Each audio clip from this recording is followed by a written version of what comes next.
Hello, everyone. Welcome to today's live broadcast. How to manage analytical methods across all stages of their life cycle using one chromatographic modeling tool. I'm Laura Bush, the Editorial Director of LCGC, and I'll be your moderator for today's event. We're pleased to bring you this web seminar presented by LCGC and sponsored by the Molnar Institute. Founded in 1981 and located in Berlin, Germany, the Molnar Institute develops dry lab software for HPLC and UHPLC. Chromatographers performing analytical method development use dry lab to reduce retention time, increase method robustness, and conform to quality by design standards. The Molnar Institute is a registered UHPLC modeling software vendor to the FDA, CDC, CFIA, and other regulatory agencies. Dry Lab was involved in pioneering the FDA's analytical quality by design paradigm changes in 2002, leading to a new thinking about HPLC quality control and quality assurance.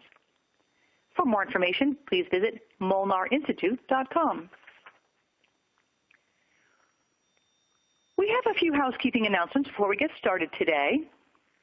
First, the webcast is designed to be interactive, so we encourage you to ask questions. You can submit questions at any time by typing them in the Q&A box, which you can find on the right-hand side of your screen. Most of today's webcast will be a screen share viewed in the media window, which should currently be in the middle of your screen. If that window doesn't open automatically for you, you can open it by clicking on the red media icon at the bottom of your screen.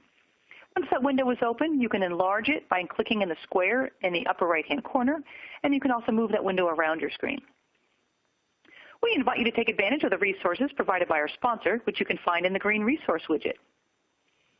Following today's webcast, a brief survey will pop up on your screen. We hope you'll participate.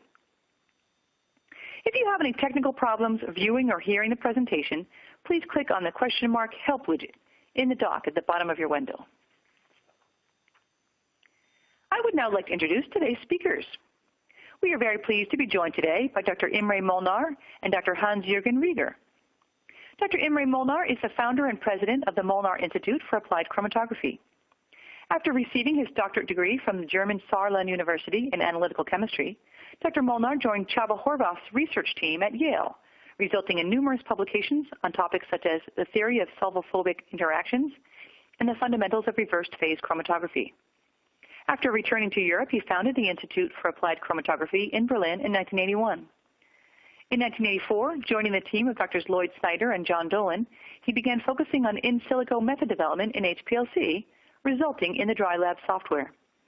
Since then, Dry Lab has become the world standard for HPLC and UHPLC method development, demonstrated by more than 200 peer-reviewed publications on its scientific and industrial applications. Dr. Hans-Jürgen Rieger holds a doctorate in physical chemistry from the Free University of Berlin and specializes in HPLC modeling. After spending 2 years as a postdoctoral researcher in Freiburg, he joined the Molnar Institute in 1999 and since has gained extensive theoretical and practical knowledge in the techniques of HPLC. As a vice president, he oversees Dry Lab's technical development.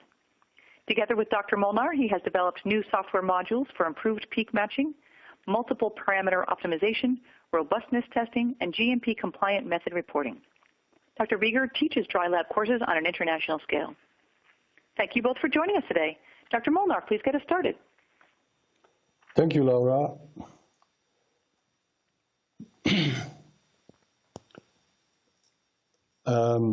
You just mentioned the title of this presentation.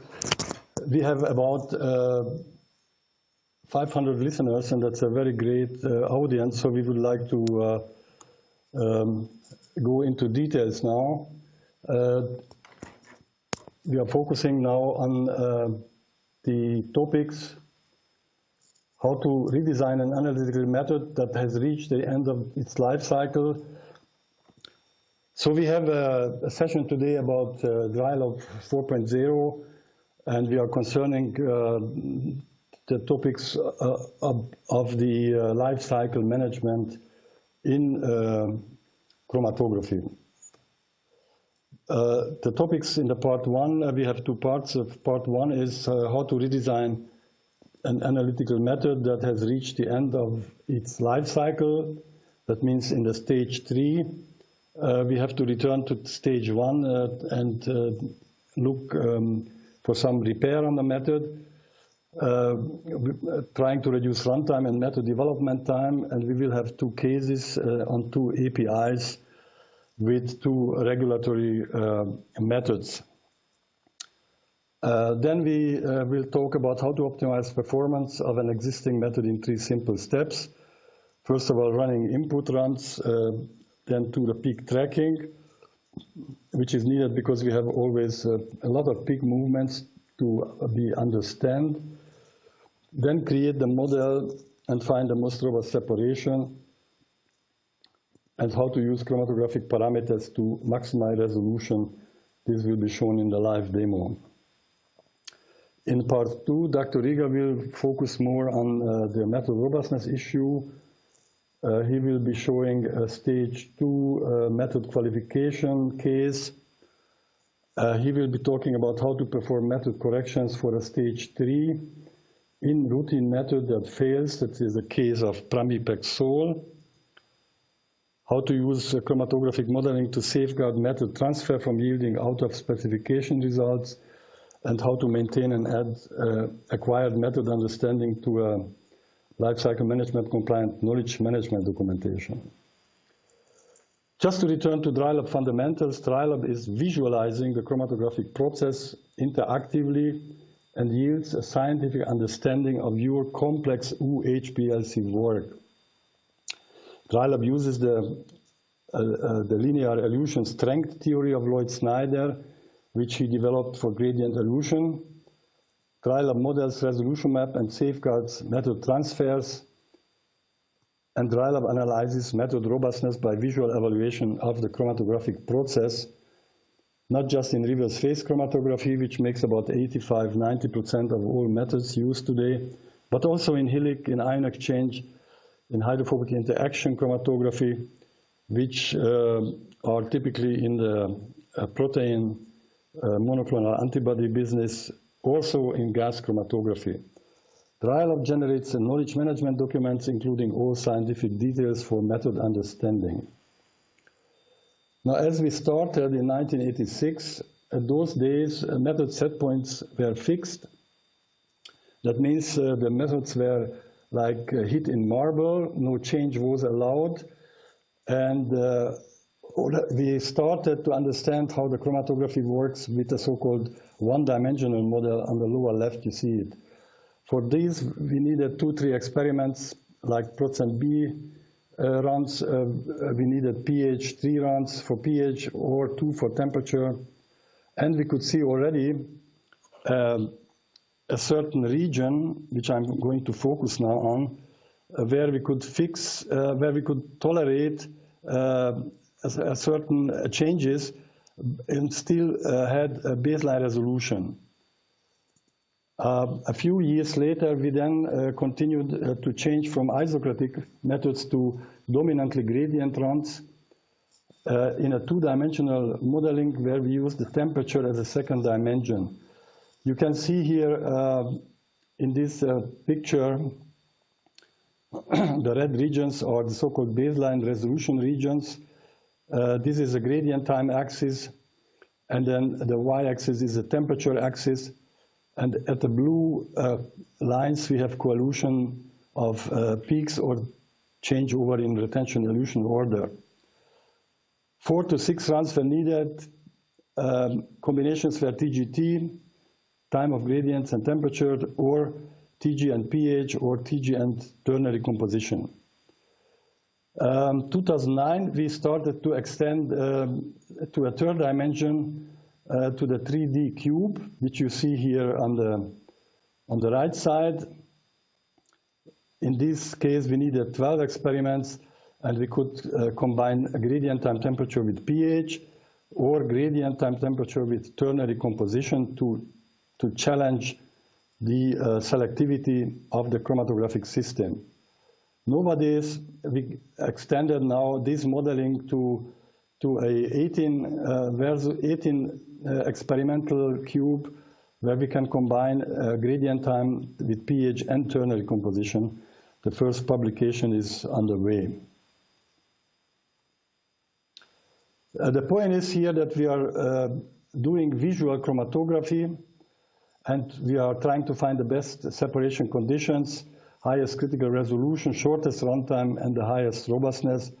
And this is, I have to point out one more time, is a visual chromatography tool what we are using today to the advantage of everybody who wants to understand chromatography better. The life cycle management of analytical methods consisting typically of 3 different stages. The stage 1 in the green box is the method development box where we are trying to make a good separation, a good method, followed by a robustness assessment before of the validation. At least it should be taking place before of the validation and not afterwards. Then we use the method in a routine application in the production process. And we have, of course, many times troubleshooting out of specification situation. And all of this is now controlled by the so-called change control. And if there is any trouble, we are going back to the different stages of the method, to either stage 1, 2, or 3, and can make understanding easier what is going on. I also would like to cite some of the regulatory statements to these different stages. First of all, to stage 1, which is the method development stage, there is a statement in the ICHQ 8 revision 2 saying working within the design space is not considered as a change. What does it mean? That means as long we are in the design space, we don't have to make a revalidation if we are changing the settings as long we are inside of the design space. Now, in addition to this, in ICHQ 12, which is in the draft state, there is an introduction of a post-approval management plan to be initiated at submission. It has a long name. It's called Post-Approval Change Management Protocol, or PACMP, integrating flexibility and lowering the need for a new validation. Our suggestion is written down in red here. Do not limit your method to a sharp set point. Submit a design space to the regulatory authorities. In stage 2, we have a statement from the ICHQ 2, revision 1, which we cite several times, which is saying that the evaluation of robustness should be considered during the development phase and not afterwards. But although robustness is well defined and the necessity of controlling relevant parameters is well highlighted, both in Q2 revision 1 and in the USP 1225, unfortunately, we still have no consensus on how to perform robustness in practice. And therefore, our suggestion is robustness studies should be done in the method development before validation, and RILAB has a very nice robustness tool to enhance this process, to understand better this process, how to go on to have a good chromatography. In a stage 3, which is normally the stage where you use the method, in the USP 621 you can read multiple adjustments can have a cumulative effect on the performance of the system and are to be considered carefully before implementation. That means that if you use RILAB to troubleshoot and understand why an existing method yields OOS in routine work, then you are on the safe side. Adjust according to USP's allowed adjustment guidelines. Now, if you want to make a new method and you would like to develop your own method to get to a method for routine application, you have basically 3 different ways. The first one is you go to a so-called pharmacopoeia method or compendium method, which are per definition validated, and you can use them without a validation on your side. That's written down in the USP 1226. Or you have a partner, and you go to method transfer from that partner. The regulation is in the USP 1224 or in the European GMP guidelines, you can use the method and go then to analytical method for routine use. However, mostly we are doing the method development by ourselves. The unfortunate thing is that there is no guidance available at the moment. There is a proposal for ICHQ 14, which is going to treat the analytical quality by design. In this case, however, we have to focus on our own method validation, which of course is a kind of a process which is faster today than it was in the past, but it's still a burden to do. I'm going to show you a few case studies. First of all, Avastin from a description in the European Pharmacopoeia. It was necessary to go back from stage 3 from the routine use to stage 1 because the method was too long. It was a method which had 160-minute runtime, and that was not fit for purpose. Production was going much faster than the analytical work, and therefore we tried to reduce the analysis time of this method by running a set of experiments, 12 runs, carry out peak tracking. Peak tracking means we have to align the peaks in a horizontal line for every peak in a dry lab model. You will see this in just a moment. Calculate the model, verify the set point, and then calculate success rate for robustness testing, and adjust the gradient if needed to shorten runtime. Now I'm going to make a live demonstration on dry lab 4, first in an Avastin case, which I just mentioned. We could reduce the analysis time from 160 minutes to less than 3 minutes. The new method was accepted in 5 European countries after 2 weeks each, from Germany, Denmark, France, Spain, and Portugal. And everybody was quite impressed with this method. The second method is coming from the company Aegis from Budapest. It's a case of amlodipine. Also was a reduction of the runtime from 45 minutes to be achieved to a much shorter time. Finally, we came up with a method of 6-minute runtime. So the Avastin original chromatogram from the Pharmacopoeia is shown here. You can see here 7 peaks beside of the API Avastin. The peak width for the Avastin was also very broad, 8 minutes. And as it was an isocratic method, we were watching, of course, the capacity factor range, which is recommended to be between 2 and 20. It was between 0.25 and 70, so that the first peaks were already eluted without being really chromatographed. So I'm going to change now to the live demonstration part, and I switch over to the Avastin.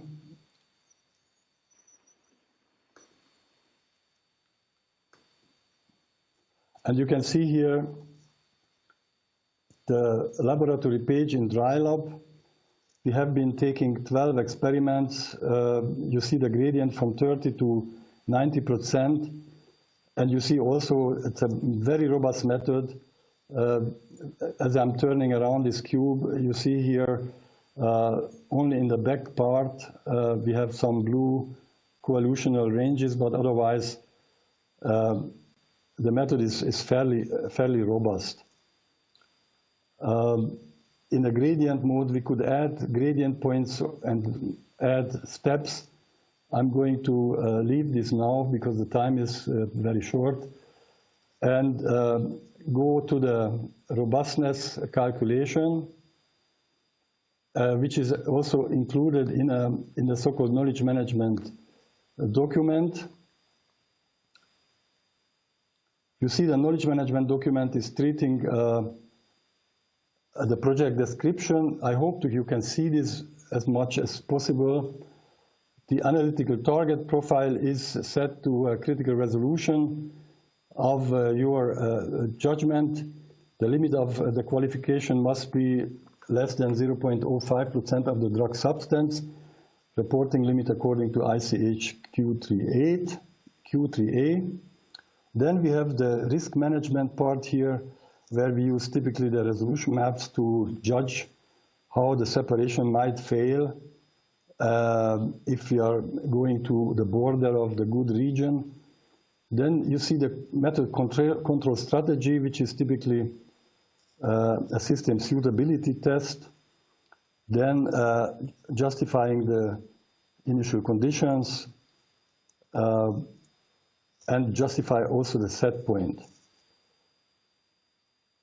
Going to the next slide, we can run a robustness test here. We are running 729 experiments in a few seconds. And you can see here, you can see here the distribution of the critical resolution values out of these 729 runs. And it's shown how many times you found a certain critical resolution value. And this plot is basically showing the process capability of your method. Also, the evaluation and justification can be treated in the knowledge management document to be able to be compatible with regulatory requirements. Then we are going to move to the comparison of the dry lab model, which is in a green. And also we are running, of course, a practical experiment of this. And you can see that the retention times are very accurate. The typical deviations are in percent less than 1%. Only a few times are more than 1%, but even those are less than 2%. So the method is very precise, and it can be used for practical implementation. Now I'm going to go back to the presentation. You see here one more time the robustness calculation. You see here also the different parameters. Up here you see the factors temperature, ternary composition, and flow rate with the plus minus values, which you should allow the method to be inside of this tolerance limit. And then you see here the start percent organic, the gradient time, and the end percent organic with corresponding tolerance limits also. Here is then how to start. And these are the so-called critical resolution values in the frequency distribution. And of course, always you get a chromatogram to every issue here. Every change is supported by a chromatogram, typically with a very high precision of 99%.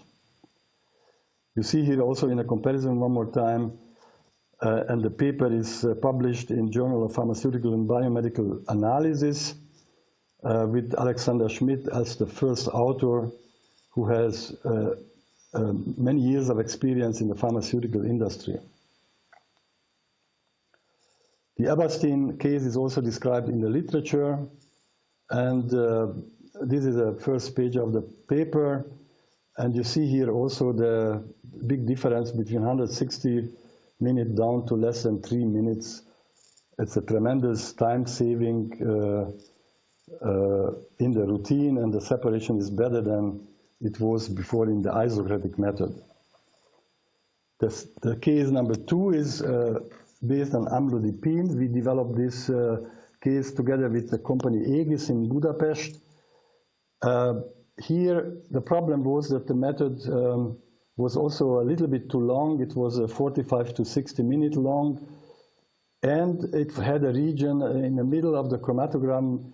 3 peaks were always changing position, from double peaks, and nobody understood why. People thought that would be the pH responsible. So for this, we had to go back from the stage number 3, which was the use already. We had to go back to the development stage, stage 1. Here you can see the original chromatogram of this amlodipine. And this is now the model. It's a screenshot of the model. And you see also here the original paper. You can read how this was achieved. And now I'm changing back to the dry lab. I hope everything is going to work. So that is the dry lab model of this here. You see again, the cube can be turned around. It's a relatively simple cube.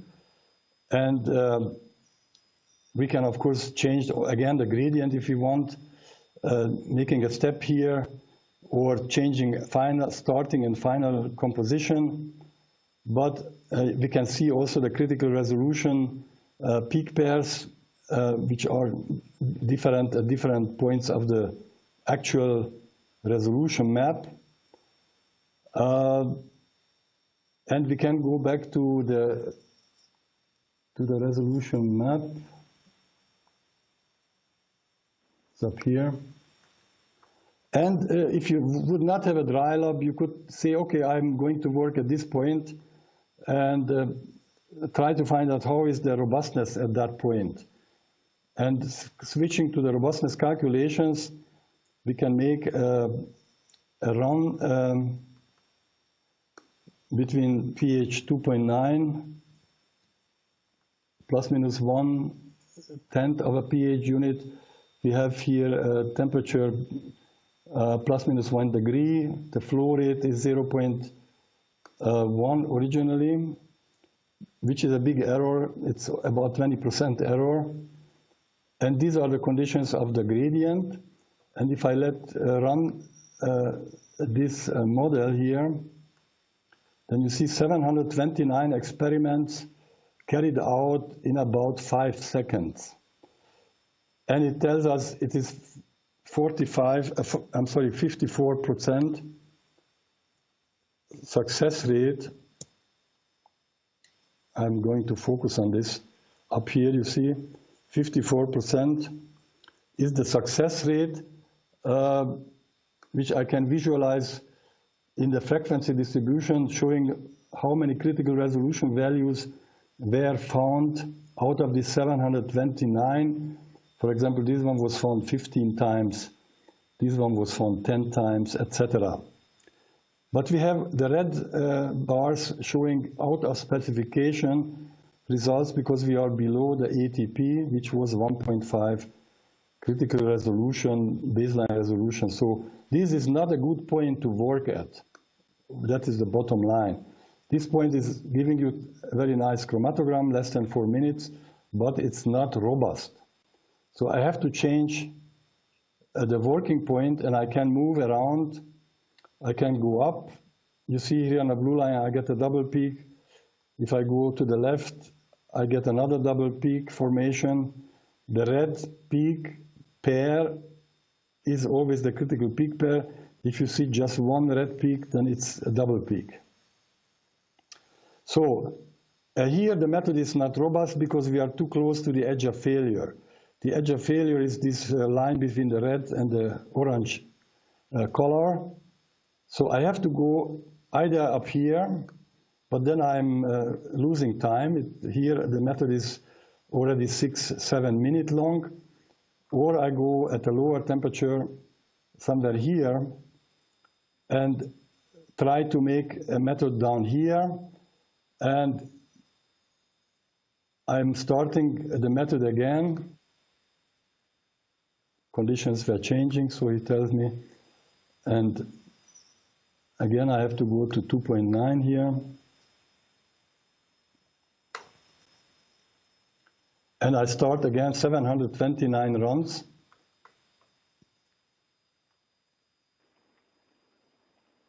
And you see the vibrations, and you see that at that point I have a very nice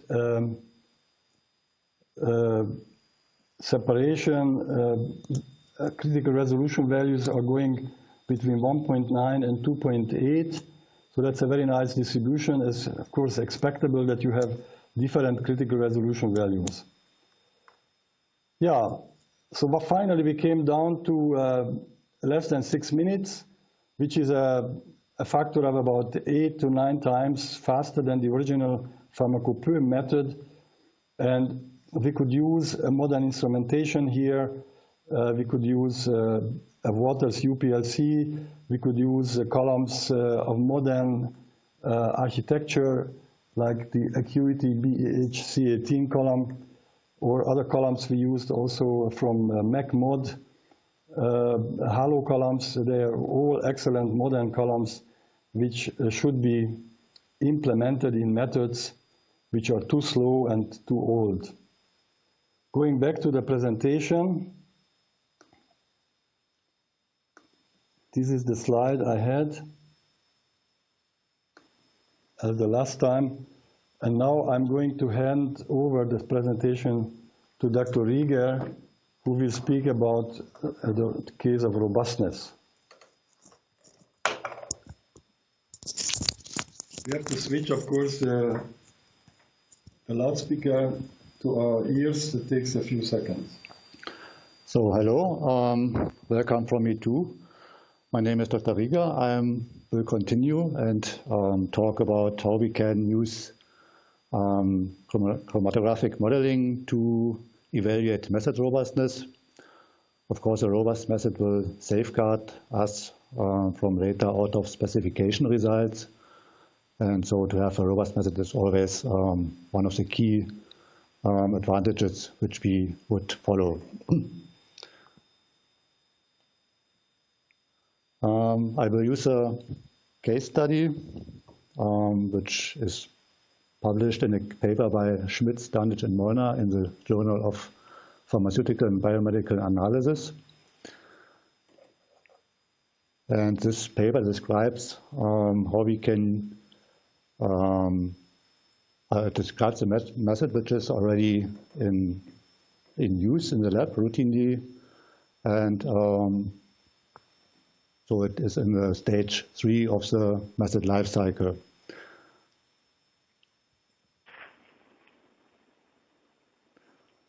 And we can now see then if we can adjust a method if it is not robust anymore or if it gives us some problems. So in this case, the problem was that the method shows occasionally different selectivities, which can even lead to a change in elution order of 2 peaks at the end or some coelutions. And in such a case, we need to redesign the method to evaluate how it behaves and maybe to find then an adjustment to use other conditions so that the method complies again with the system suitability and give us a robust method. Of course, such a behavior is not enough. A method is robust if it remains unaffected by small but deliberate variations in method parameters. And a robust method will also give us some reliability if it could be used in a normal daily work. If the intended purpose of the method is quantification, then we will be mainly interested in maintaining a good resolution. And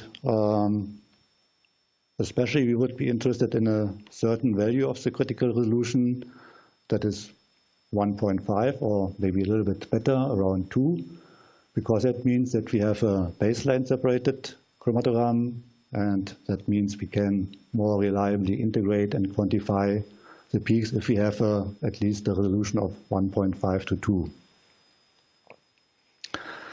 And taking all this into account, then again, we see the advantage to evaluate method robustness as early as possible, especially in the method development and not as it has been done often in the past in the method validation.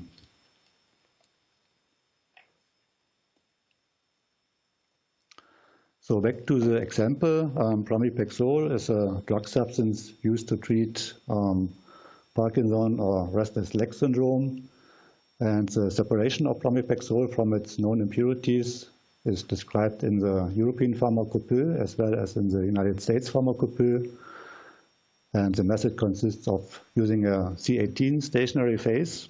Recommended columns are inert seal or symmetry. The mobile phase is a phosphate buffer to adjust the pH to a value of 3, and that also contains an ion pairing reagent. The organic eluent is acetonitrile, and the gradient ranges from 20 to 40% B in 15 minutes at a temperature of 40 degrees Celsius. Now this was a method which was used in the laboratory for a long time, but then for some reason, as we have seen, the robustness is not very good because we see from day to day, from week to week, different selectivities. And so I will show you now in the following how we can adjust a method in use to get a better robustness and to comply again with a system suitability test.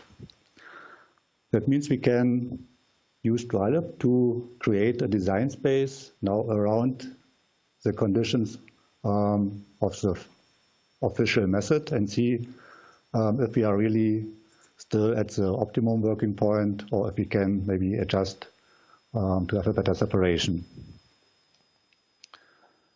So I will switch also to DryLab.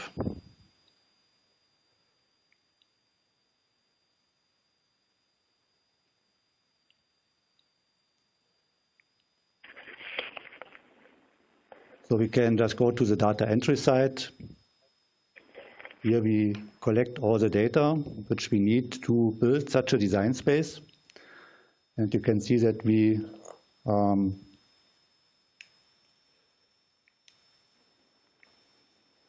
used here the parameters gradient time, temperature, and pH to find good conditions.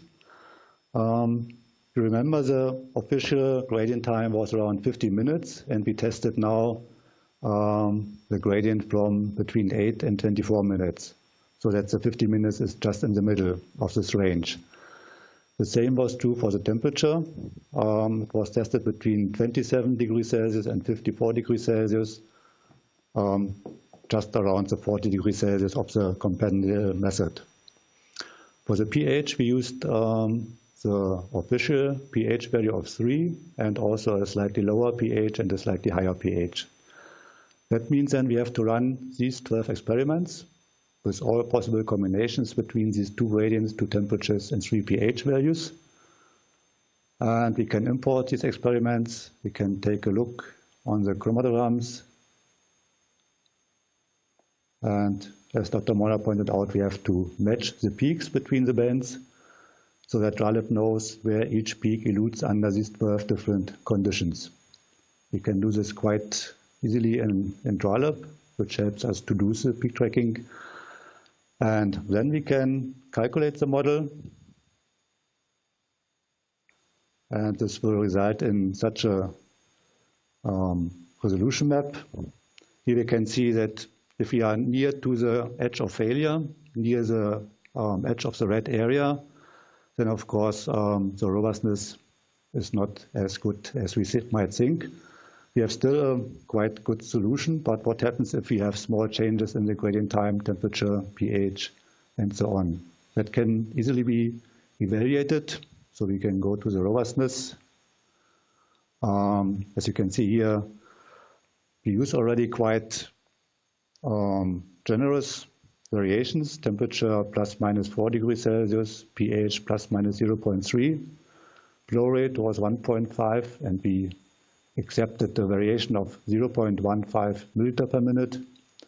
And also for the gradient, we have some variations. So we can start and observe what happens with the chromatogram if all these possible deviations from the set values occur. And as you can see here in the last peak pair, we have a lot of coelutions. And that means our robustness now is only 7.4%, which means that only a few experiments will give us the required resolution of 2 and higher. We can see here the number of experiments, which gives us a certain critical resolution.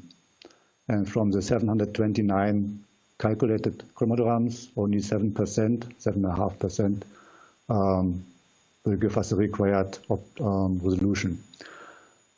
So obviously we cannot use such a method, but we can step away from this edge of failure and go more to the center of the red area. We can maybe try again a robustness at that point, around 70 minutes. And try again.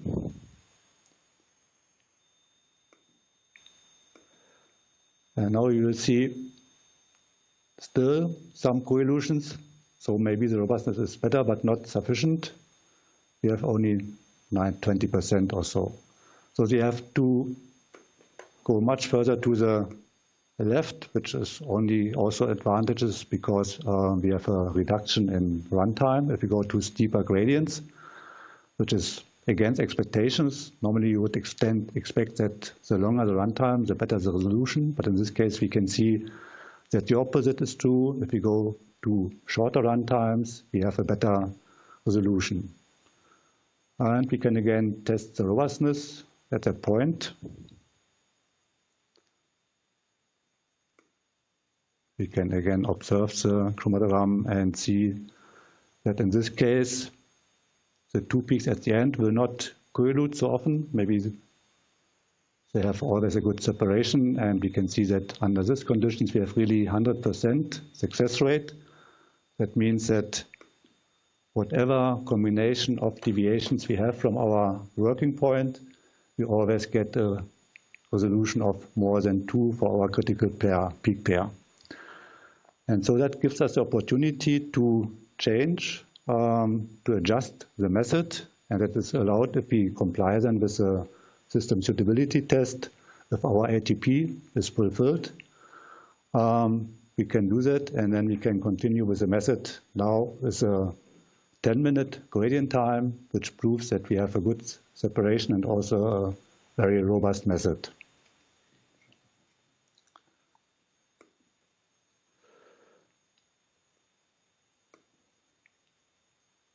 So that was the live demo. That was more or less the design space of the primary Pexol.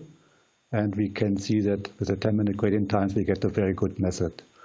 Of course, we can do the same with the other parameters of the method. The method also contains a certain buffer concentration and the concentration of ion per reagent.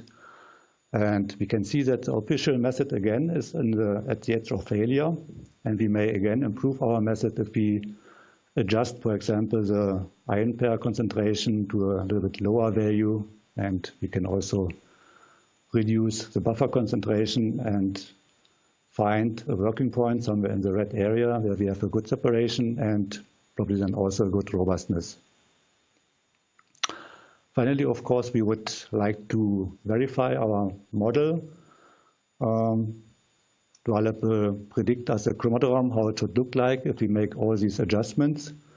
And if we run the chromatogram in the lab under the same conditions, we see that the correlation between the predicted retention times and the measured retention times is very good. So Dualab gives us a correct chromatogram, and we can now continue to use that method for this primary Pexol separation. Yeah, with that, I'm finished for the moment, and I will give back the word to Dr. Molnar to give you a summarize. Thank you, Dr. Rieger. We would like to point out that you can find more than 200 scientific publications on Dualab on the homepage of us, and look for different authors or topics. Summarizing this presentation, Dualab contributes to understand the chromatography behind our method by visual UHPLC modeling, the focus on visual. Dualab also allows to adjust system suitability tests to avoid out of specification in routine production. and RILAB is a powerful tool for managing a method lifecycle in a sound scientific way. Its design space and documentation should be consequently submitted in regulatory filings. We have a few acknowledgements to say here to the Hungarian groups. We were working intensively. First of all, we thank for the support of István Halász and Csaba Horváth, Sándor Görög, Jenő Fekete, Szabolcs Fekete, and Robert Cormine. From the United States, Lloyd Snyder, John Dolan, and George Guillochon. From Switzerland, Fritz Erni, and our partners in Germany, in Berlin, Chromatographic, doing a lot of publications together, and of course the co-workers at our institute. And for you, thank you for your attention. With this, I would give it back to Laura. Thank you very much, Dr. Molnar and Dr. Rieger. Before we get started with the questions from the audience, we would like to ask everyone in the audience to take 2 brief polling questions. And you can click directly on your screen to, sorry, I got distracted for a moment. You can click directly on your screen to answer the questions. Okay, so let's look at that first polling question. Pull that up there. Okay, so here it is. Which dry lab feature would have the best applicability for your daily work? The peak tracking module, the TGT module, the cube 3D model, the robustness module, the knowledge management module, or the column comparison module. So once again, which dry lab feature would have the best applicability for your daily work? The peak tracking module, the TGT module, the cube 3D model, the robustness module, the knowledge management module, the column comparison module. And again, you can click directly on your screen to answer the question. Okay, great. So let's move on to the next question. So here that is, and again, you can click directly on your screen to answer. Which of the following would you consider the most serious? Cumbersome method development due to the complexity of an analytical problem, robustness issues and concerns about how to avoid out-of-specification results, failed regulatory compliance and hindered communication, difficulties in case of a method transfer, or mistakes caused by human factors. So again, which of the following would you consider the most serious?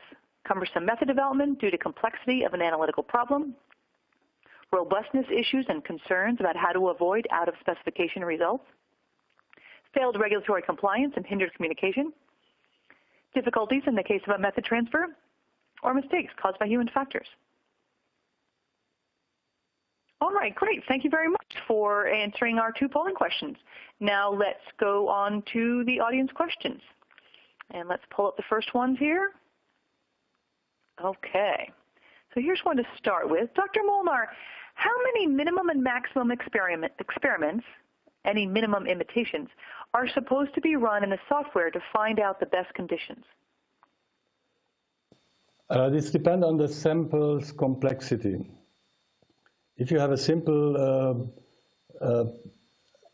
sample, maybe with 5 or 6 components, which is very often the case, then you can work with a 2-dimensional model, and you need only 4 experiments for that. If you have a more complex issue, like you have the decomposition to study of a drug, and you have different impurities or synthesis byproducts in the sample, then we suggest to use the cube. Also, it's not more than just 12 experiments, or maybe eventually 18 experiments.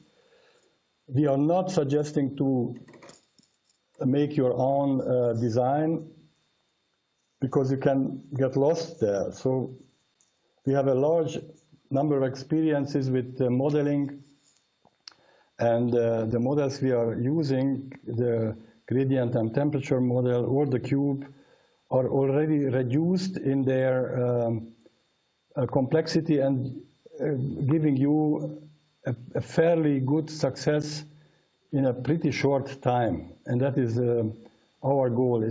We are not judging the method purely based on statistical evaluations, but more based on the understanding of the method. How is it chromatographically safe? And can we work with it, or do we have to make some adjustments to get the required good results?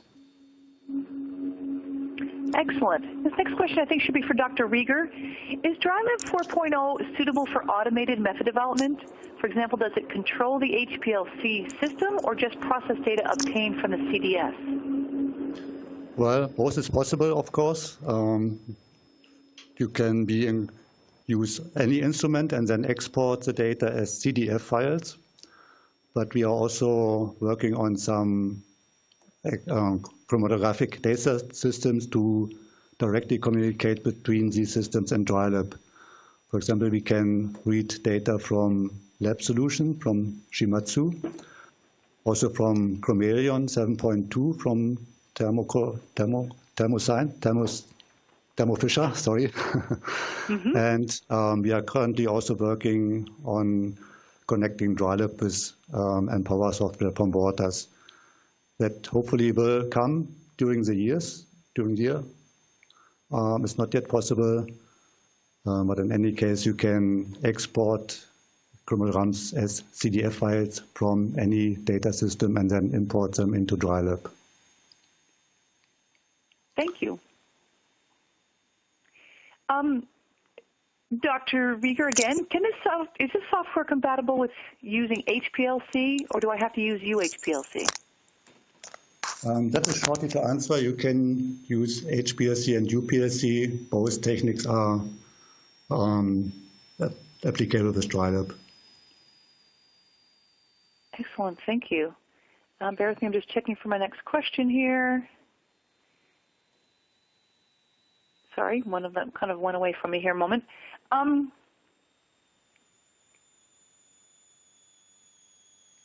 a lot of questions here, so I'm trying to find them.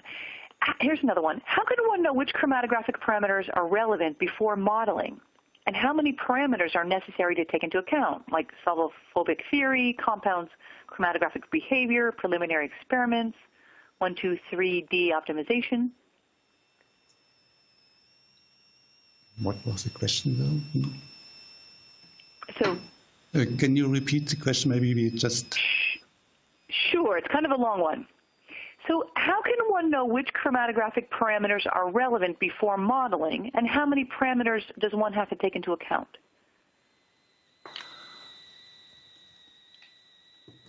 First of all, you have to know what kind of compounds you are looking for. If you have neutral compounds, then you should do the ternary composition cube. So gradient and temperature and ternary composition would give you a large changes in selectivity. If you have polar compounds with a charge on them, then the pH cube would be the first selection to do. But you can also combine the pH cube with the ternary cube and see what these two parameters are doing to the critical resolution, to the separation.